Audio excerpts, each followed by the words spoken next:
But I am going to tell you that if you are in recovery from an eating disorder, that I believe that sugar is one of the healthiest things that you can eat.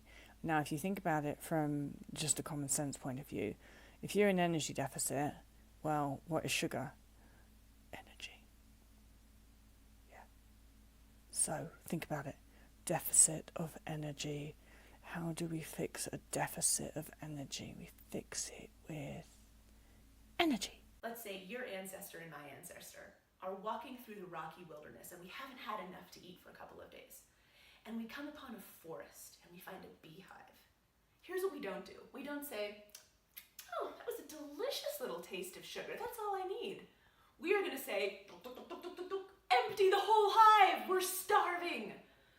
Some inmates had been starved for so long that they had lost the ability to digest the rations that well-meaning British soldiers offered them.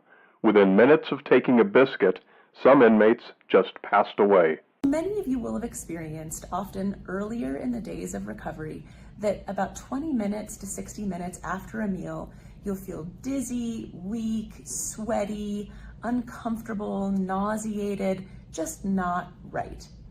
Many things can cause that, of course, but one of the top contenders would be low blood sugar. So why does this happen? Well, when people are starved, and I'm talking about people who haven't been eating enough in any body shape or size, oftentimes the cells are so eager to get that nutrition inside that when the person does eat, the insulin that helps sugar get into the cell is overproduced. And it pushes that sugar into the starving cells so that they can survive, but that can leave the bloodstream too low.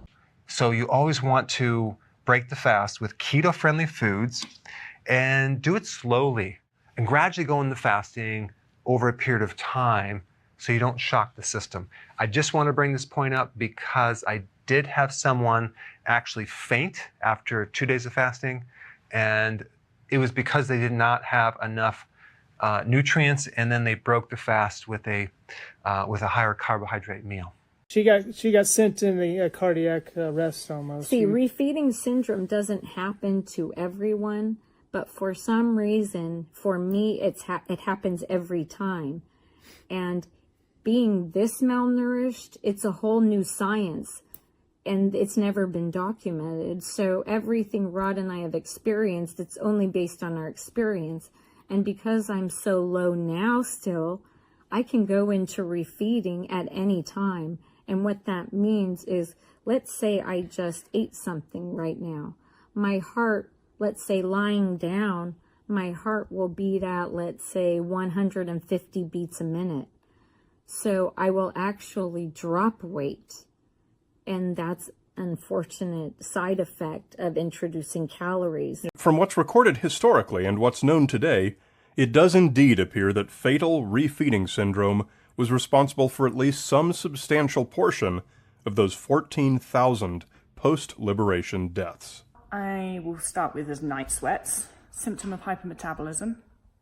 Hypermetabolism is when basically your metabolism is fucked and it starts going hyper, and that's like the heat coming out. Now, I used to get really bad night sweats, used to drench the sheets, gross. And then you wake up and you get immediately cold, so it doesn't help you sleep very well.